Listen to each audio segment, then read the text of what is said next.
Hi friends, welcome to Guduri home. ఎలా ఉన్నారు అందరూ? నేను బాగున్నాను. మీరు కూడా ఎలా ఉన్నారో కామెంట్ చేయండి. అండ్ ఈ వ్లాగ్ స్టార్ట్ చేస్తున్నాను సండే ఈవినింగ్ వ్లాగ్ అన్నట్టు.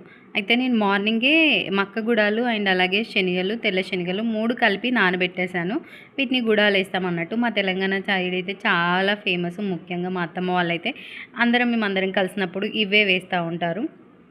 ఇంకా వేరే స్పెషల్ చేసుకోవాల్సిన అవసరం ఉండదు. ఇవి చేస్తే అందరికీ నచ్చుతుంది దానికోసము. అండ్ ఇవి నేను మార్నింగ్ నానబెట్టేశాను. నేను ఇవి ఇక్కడ తీసుకోలేదు, బీదర్లో అయితే అసలు దొరకవు. శనగలు, తెల్ల శనగలు అవి దొరుకుతాయి, బట్ మక్కలు అయితే దొరకవు. వీటిని పోటు మక్కలు అంటారండి. ఇవి మా సైడ్ చాలా ఫేమస్, తెలంగాణ సైడ్.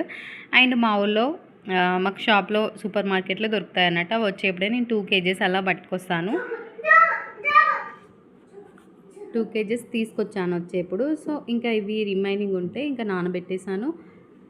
అండ్ ఇవి ఏంటంటే ఉడకడానికి చాలా టైం పడుతుంది.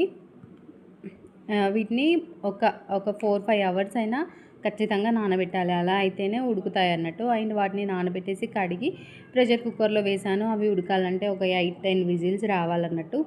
ఇంకా అది వన్ సైడ్ ఉడికిపోతుంది. అండ్ నెక్స్ట్ ఇంకో డిష్ వచ్చేసి ఇవి కోడి చిప్స్ అండి, చికెన్ చిప్స్ చాలా టేస్టీగా ఉంటాయి. అండ్ ఈ రెసిపీ వచ్చేసి నేను చాందిని బీయింగ్ ఉమెన్లో చూసి నేర్చుకున్నాను, బట్ యాజ్ టీజ్ అయితే చేయలేదు. నేను నాకు కొన్ని ఇంప్లిమెంటేషన్స్ చేశాను. అండ్ నాకు తెలిసిన ఇంగ్రీడియంట్స్ మాత్రమే నేను వేసుకున్నాను. అండ్ నేను ఎందుకు ఛానల్ పేరు చెప్తున్నానంటే ఎక్కడ నేర్చుకున్నానో వాళ్ళకి క్రెడిట్స్ ఇవ్వాలి కదా, దానికోసము. అండ్ ఈ రెసిపీ అయితే నా ఓన్ది కాదు, బట్ నేనైతే కొన్ని ఇంప్లిమెంటేషన్ చేశాను, అలాగే కొంచెం కస్టమైజేషన్ కూడా చేసుకున్నాను. ఈ అటుకులు అనేది ఒకటి ఇందులో యూజ్ చేశాను అన్నట్టు, అది నాదే ఓన్. ఇంకా క్రిస్పీనెస్ కోసం ఏం యాడ్ చేయాలని ఆలోచిస్తే నాకు ఆ థాట్ వచ్చింది, సో అలా చేశాను అన్నట్టు. అయితే ఈ ప్రాసెస్ చూస్తేనే మీకు అది నేను ఏం చెప్తున్నానో అర్థమైపోతుంది. ఇప్పుడు చికెన్ ఉంది కదా, ఇలా సన్నగా చిప్స్ లాగా కట్ చేసుకోవాలి, కొంచెం మందంగానే. మన ఈ సైజులో నేను చూపిస్తున్నాను కదా, అలాగా టోటల్గా బోన్లెస్సే తీసుకున్నాను నేను, ఎందుకంటే అదైతేనే ఉడుకుతుంది. విత్ బోన్ అయితే తినేప్పుడు కూడా బాగుండదు, కష్టంగా ఉంటుంది. ఇలా అయితే నార్మల్గా నోట్లో వేసుకొని తినొచ్చు. దీంట్లోకి ఫస్ట్ కారం పొడి వేసుకోవాలి. ఏంటో అండి, ఈరోజు ఏది వేసినా సరిగ్గా సెట్ అయిపోయాయి, చాలా టేస్టీగా వచ్చాయి. 1 స్పూన్ కారం వేసుకున్నాను. అండ్ ఇది వచ్చేసి మా కారము కొంచెం కారం తక్కువగానే ఉంటుంది. మీరు కూడా కారం తక్కువ వేయడానికే ట్రై చేయండి, ఎందుకంటే మనం నార్మల్గా అలా తినేస్తాము, కర్రీ కాదు కదా. సో కొంచెం తక్కువ వేసుకోవడానికి ట్రై చేయండి. అండ్ ఇది కలర్ ఎందుకు ఇంతుందంటే ఇది కొత్త కారం పొడి, అందుకే కలర్ ఎక్కువగా ఉంది. కలర్ కావాలనుకున్న వాళ్ళు స్పెషల్గా రెడ్ కలర్ ఫుడ్ కలర్ కూడా వాడుకోవచ్చు. అండ్ టేస్ట్కి తగ్గట్టు సాల్ట్ వేస్తున్నాను. అండ్ ఇందులోనే కొద్దిగా ధనియాల పొడి కొంచెం ఎక్కువగానే వేసుకోండి, మసాలా పొడి అదైతే. అండ్ పెరుగు యాడ్ చేసుకోవాలి, పెరుగు కూడా కొంచెం వేసుకోవాలి. ఈ పెరుగు తను వేసిందో లేదో నాకు గుర్తుకులేదు, కానీ నేనైతే పెరుగు కూడా వేసుకున్నాను. అండ్ అలాగే అల్లం వెల్లుల్లి పేస్ట్. ఇవన్నీ చికెన్ మ్యారినేషన్ కోసం అండి. ఇలా చికెన్ మ్యారినేట్ చేసుకొని ఒక 1 అవర్ రెస్ట్ ఇస్తే చాలా బాగుంటుంది, బట్ నేనైతే రెస్ట్ ఏమి ఇవ్వలేదు, డైరెక్ట్ చేశాను. అండ్ ఇందులో మెయిన్ ఇంగ్రీడియంట్ వచ్చేసి కార్న్ఫ్లోర్ యూజ్ చేయాలి. కార్న్ఫ్లోర్ యూజ్ చేస్తేనే చికెన్ బాగుంటుంది, కొంచెం కరకరలాడుతూ బాగా వస్తుంది అన్నట్టు. అండ్ ఇలాగా కార్న్ఫ్లోర్ ఇలా నేను చేయితో చికెన్కి ఎంత సరిపోతుందో అంత వేసుకున్నాను అన్నట్టు. ఇలాగ వాటర్ అయితే ఏం వేయలేదు, అందులో చికెన్లో ఉన్న వాటర్తోనే సరిపోయింది. ఇంక ఇప్పుడు ఇలాగ ఈ టెక్స్చర్లో ఉంటుంది అన్నట్టు. ఇలాగ చికెన్కి అంత మసాలా పట్టేలాగా మిక్స్ చేసుకోవాలి. ఇంకా ఇదైతే చాలా క్వాంటిటీ అయిందండి, చూస్తే తక్కువగా అనిపించింది. ఇది నియర్లీ 1/2 kg దాకా ఉంటుంది చికెన్, బోన్లెస్సే.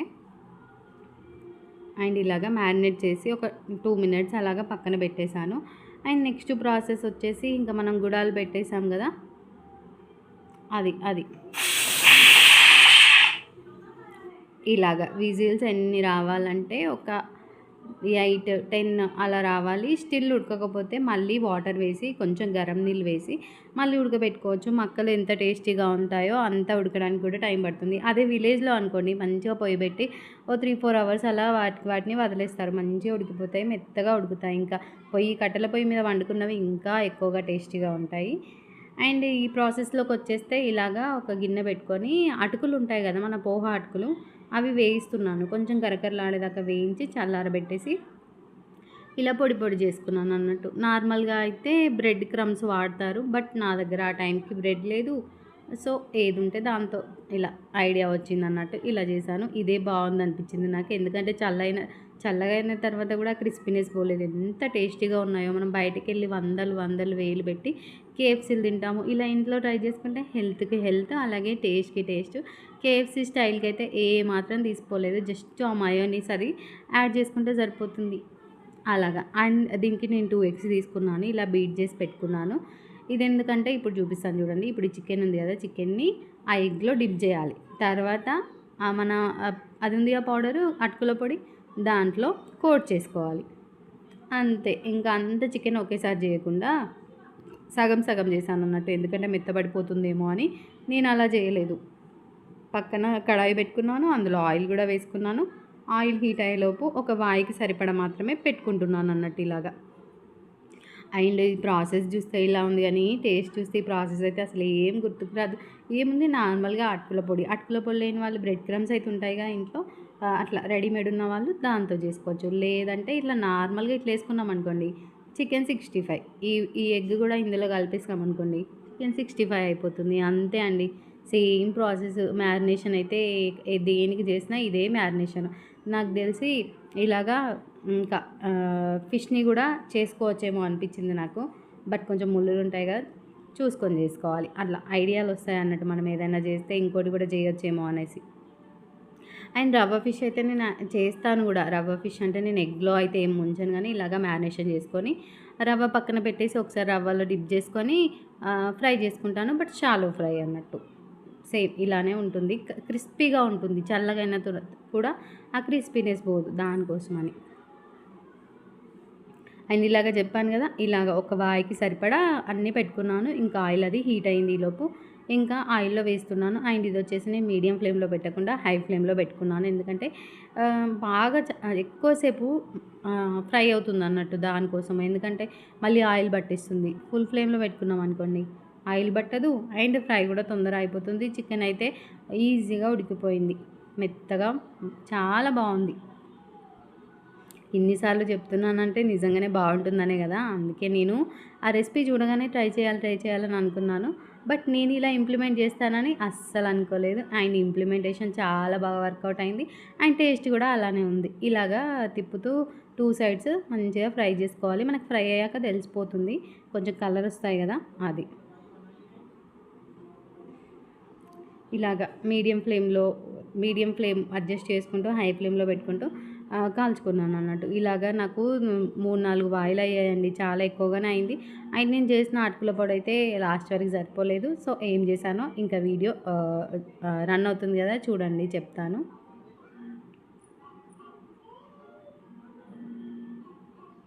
ఇలాగా ఫ్రై అవ్వనివ్వాలి. కొంచెం టైం పట్టింది ఫ్రై అవ్వడానికి, బట్ వర్త్ అండి. ఇంత క్వాంటిటీ ఇప్పుడు నేను ఫస్ట్ చేసిన వాయికే మనం కేఎఫ్సీలో 800 పెట్టాలి. ఆ చికెన్ బకెట్ అంటే 12 పీసెస్ 8 పీసెస్ వస్తాయి, దానికే 800 ఉంటుంది. ఓన్లీ మయోనీస్ అవే రావు, అంతే కదా. ఇంత ఈజీగా చేసుకునే దానికి ఎందుకండి, మంచిగా హెల్దీ వేలో చేసుకున్నాము అని నా ఒపీనియన్. అందరినీ అలానే చేయమని కాదు, టైం ఉన్న వాళ్ళు చేసుకోవచ్చు, లేదంటే లేదు. సో ఇదన్నమాట ఈ రెసిపీ. అండ్ ఈ రెసిపీ నేను సపరేట్గా కూడా వీడియో పెట్టాను. ఓన్లీ ఈ వ్లాగ్ చూడకుండా ఓన్లీ రెసిపీయే చూడాలనుకున్న వాళ్ళు గూడూరి హోమ్లోకి వెళ్ళి ఈ వీడియో చూడొచ్చు. మంచిగా డీటెయిల్గా పెట్టాను. అండ్ ఇంగ్రీడియంట్స్ అన్నీ కూడా కరెక్ట్గా చెప్పాను అన్నట్టు. చూడండి ఇలాగా ఎంత బాగా అనిపిస్తుంది కదా ఇలాగా. అండ్ నేను బ్రెడ్ క్రమ్స్ అని చెప్పాను కదా, అక్కడ మనం ఇవి కార్న్ఫ్లెక్స్ ఉంటాయి కదా, కార్న్ఫ్లెక్స్ యూజ్ చేస్తేనైతే యాజ్ ఇట్ ఈజ్ కేఎఫ్సీ. ఇంకా వేరే నేమ్ పెట్టాల్సిన అవసరమే లేదు.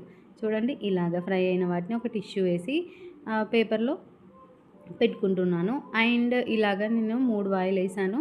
అండ్ లాస్ట్లోకి వచ్చేసరికి నాకు అటుకుల పొడి సరిపోలేదు. సో నేను ఏం చేశానంటే ఎగ్ మిక్స్ ఉంది కదా, ఎగ్ మిక్స్ని డైరెక్ట్ చికెన్లో కలిపేసి ఇంకా మన 65 వేసుకుంటాం కదా, అలాగా చేశాను. అవి కూడా బాగున్నాయి. బట్ కంపేర్ టు దట్ ఇవి చాలా టేస్టీగా ఉన్నాయి. ఇదిగోండి ఫైనల్ లుక్ ఎంత బాగా అనిపిస్తున్నాయి కదా, ఎలా కనిపిస్తున్నాయో అంతకన్నా ఎక్కువ టేస్టీగా ఉన్నాయి. అండ్ గుడాలు, ఇవి మక్క గుడాల పరిస్థితి ఇది, మెత్తగా ఉడికిపోయాయి.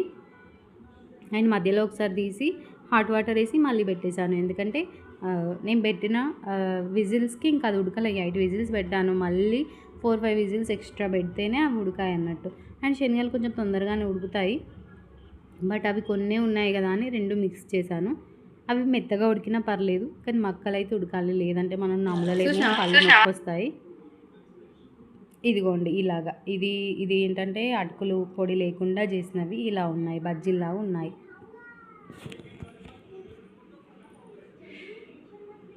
అండ్ వీటిని కూడా ఫ్రై అయినాక ఇంకా ప్లేట్లో వేస్తున్నాను. అన్నీ చూపిస్తాను చూడండి, తేడా కనిపిస్తుంది. టేస్ట్ అయితే అదే బాగుంది, ఇది ఓకే, ఇది కూడా బాగుంది. ఇది డైరెక్ట్ చికెన్ ఫ్రై చేసుకొని తిన్నట్టుంది, అదేమో కేఎఫ్సీ తిన్నట్టుంది, అంతే అండి తేడా. అండ్ ఆయిల్ చూసారా ఎలాగైపోయిందో, కలర్ చేంజ్ అవుతుంది. బట్ ఆయిల్ అయితే బాగా ఏం పీల్వలేదు, పీల్చిందిలే కానీ మరీ ఎక్కువ కాదు. మనం బయట అంత వేస్ట్ ఆయిల్ తింటున్నాము, ఇది ఇంట్లో మన ఫ్రెష్ ఆయిల్ తిన్నా పర్లేదులే అనిపించింది. అండ్ ఈ ఆయిల్ అయితే ఇంకా యూజ్ చేశాక పడేయాలి, వీటిని యూజ్ చేయకూడదు. ఎందుకంటే ఇంకా అంత చికెన్ అంత ఒక హాఫ్ అన్ అవర్కి ఎక్కువనే కాలింది. ఇంకా అంతసేపు పెట్టిన నూనెను మళ్ళీ యూజ్ చేయడం మంచిది కాదు, నా అభిప్రాయం అది. అండ్ ఇక్కడ పిల్లలైతే నార్మల్గా నేను చికెన్ తినరని చెప్పాను కదా, బట్ ఇది వాళ్ళకి నచ్చింది, ఈ కేఎఫ్సీ స్టైల్ది. వాళ్ళు కూడా తిన్నారు, నాకు చాలా హ్యాపీగా అనిపించింది. ఈ విధంగానైనా తిన్నారులే, డీప్ ఫ్రై అయితే డీప్ ఫ్రై, కొంచెం చికెన్ ప్రోటీన్ లోపలికి వెళ్ళిందిలే అనిపించింది. ఇంకా ఇది వచ్చేసి మా గుడాలు చికెన్, ఇది కదా పక్క తెలంగాణ దావత్ అంటే అదన్నట్టు. అండ్ ఇది అండ్ అలాగే మార్నింగ్ చేసిన బిర్యానీ కూడా ఉంది. ఇది ఫైనల్ లుక్, గుడాలు బిర్యానీ అండ్ కేఎఫ్సీ చికెన్ 65. ఇది మా డిన్నర్ మెను. ఇలాగా తింటున్నాము మేము. అండ్ పిల్లలకి ఆల్రెడీ తినబెట్టాను, సో వాళ్ళు తినమన్నారు. నేను చెప్పానుగా ఈ చికెన్ తిన్నారని, సో వాళ్ళు ఇప్పుడే తినమన్నారు, సో మేము తినేసాము. అండ్ వాళ్ళు మళ్ళీ తింటా అంటే కొద్దిగా రైస్ ఉంది, రైస్ పెడతానని ఊరుకున్నాను. అండ్ ఇది వచ్చేసి మా గోల్డ్ పంపకాలు అన్నట్టు, అంటే పంపకాలు ఏం కాదులే కానీ, అయితే మమ్మీ కాశీకి వెళ్ళిందని చెప్పాను కదా, వెళ్ళేప్పుడు తన తాళీ చైన్ ఉంటుంది కదా పుస్తల తాడు, అది నాకు ఇచ్చేసి వెళ్ళింది. ఇంకా ట్రైన్లో అంత సేఫ్ కాదులే, ఎందుకు మళ్ళీ బంగారం అది రేట్ ఎక్కువగా ఉంది, ఇంకా వద్దులే అనేసి నాకు ఇచ్చేసి వెళ్ళింది. చాలామంది వెళ్ళారు, అలా ఎవ్వరిని బంగారం వేసుకోవద్దని చెప్పారట వాళ్ళ గ్రూప్ లీడర్, సో నాకు ఇచ్చేసి వెళ్ళిపోయింది. అండ్ మమ్మీ కాశీ నుంచి వచ్చాక ఇంటికి వచ్చినాక నేను ఇచ్చేస్తున్నాను అన్నట్టు మమ్మీకి మళ్ళీ వేసుకోమని. మమ్మీ వెళ్ళేప్పుడు గ్యారెంటీది ఉంటుంది కదా, అది వేసుకెళ్ళింది అన్నట్టు. అండ్ అది కూడా చూపిస్తాను డిజైన్, అది కూడా బాగుంటుంది. మమ్మీ ఇది వచ్చేసి 30 గ్రామ్స్ టోటల్, 30 గ్రామ్స్ అనుకుంటాను, చైన్, ఓన్లీ చైనే 30 గ్రామ్స్. అండ్ అప్పుడు పుస్తల డిజైన్ చూసారా, అప్పట్లో 30 ఏళ్ళ కింద అండి ఇది, అట్లా ఉండేవి డిజైన్స్, ఇప్పుడు మాత్రం వేరే ఉన్నాయి. ఇది ఓల్డ్ స్టైల్ అన్నట్టు. అండ్ ఇది చైన్ వచ్చేసి 2 చైన్స్ అన్నట్టు, 2 చైన్స్ డిజైన్. అండ్ ఇది వచ్చేసి గోల్డ్ స్మిత్ అల్లుతాడు కదా, అది అల్లింది, బట్ నేను కొద్దిగా తీగను వెడల్పు అనేసి మళ్ళీ దీనికి పెట్టేస్తున్నాను అన్నట్టు. ఇంకా మళ్ళీ కట్ చేస్తే మళ్ళీ అల్లిపించుకోవాలి ఎందుకులే అనేసి ఇలాగ సెట్ చేశాను. అండ్ వెళ్ళేప్పుడు కూడా నేనే సెట్ చేశాను గ్యారెంటీ దానికి. ఇలాగ పుస్తల తాడు వేసుకునే ముందు ఖచ్చితంగా కుంకుమ పెట్టుకొని, పుస్తలకు కూడా కుంకుమ పెట్టుకొని వేసుకుంటారన్నట్టు. అది మమ్మీ చేస్తుంది ఇప్పుడు ఇలాగా. అండ్ నేను కమ్మలు ఉన్నాయి కదా చౌకమ్మలు, మమ్మీ చైన్స్ నాకు ఇచ్చేసి వెళ్ళింది వెళ్ళేప్పుడు, నా చైన్స్ పెట్టుకుంది అన్నట్టు. మమ్మీ చైన్స్వి కింద పూస ఉంటుంది, పూస అంటే ముత్యం వచ్చింది మమ్మీ దానికి, నాదేమో బ్లాక్ వచ్చింది, మమ్మీదేమో వైట్ది. అవి నాకు ఇచ్చేసి వెళ్ళింది, ఆ ముత్యం పోయిందని. సో అది బాగా అనిపిస్తలేదని నాయి పెట్టుకొని వెళ్ళింది అన్నట్టు. అండ్ వచ్చాక ఇంకా నాయి నాకు ఇచ్చేసి నాయి ఇంకా వేరే ఉన్నాయి అన్నట్టు డైలీ వేరీ, అవి మమ్మీ పెట్టుకుంటుంది. అవే ఎక్స్చేంజ్లు నడుస్తున్నాయి అన్నట్టు ఇక్కడ. అవి కొంచెం చిన్నగా ఉంటాయి, బట్ మమ్మీ చైన్లో ఏంటంటే అది పూస పోయింది కదా, అంత లుక్ లేదు, దానికి పూసలు పెట్టేయాలి అన్నట్టు. అండ్ పెట్టిస్తామా లేకపోతే వేరే డిజైన్ చేపిస్తామా చూడాలి. అండ్ ఇది వచ్చేసి నా చిన్నప్పటిదండి, మా డాడీ నాకు 5th క్లాస్ 4th క్లాస్లో చేయించింది. స్టిల్ నేను అది ఇంకా పెట్టుకుంటున్నాను. ఎన్ని ఇయర్స్, నాకు తెలిసి 20 ఇయర్స్కి ఎక్కువనే కావచ్చు. ఇవి రెండు నా డిజైన్స్. ఇది ఉంది కదా చైన్స్, ఇది నేను రీసెంట్గా చేయించుకున్నాను, 1 ఇయర్ అవుతుంది అంతే. బాగుంది కదా, నాకు నచ్చి నేనే డిజైన్ చెప్పి చేయించుకున్నాను అంటూ. పైన అయితే నార్మల్గా అందరికి ఉంది. చైన్ ఎంతంటే నేను అందరు చేయించుకున్న దానికన్నా కొంచెం లెంత్ ఎక్కువ చేయించుకున్నాను. అండ్ అలాగే బ్లాక్ బీడ్ అనేది నేనే ఓన్గా ఇలాంటిదే కావాలి అని నేను ఫోన్లో పిక్ చూపించి తెప్పించాను. ఆ అంకుల్కి అక్కడ దొరకకపోతే, మా ఊర్లో దొరకకపోతే తన హైదరాబాద్ వెళ్ళినప్పుడు ఆ స్టోన్ తీసుకొచ్చారంట, అది పూస. అందరూ ఒక్క పూసే పెట్టుకుంటారు, బట్ నేను 2 పూసలు పెట్టించుకున్నాను అన్నట్టు, లుక్ బాగుంటుంది అనేసి. బాగుందా? కామెంట్ చేయండి.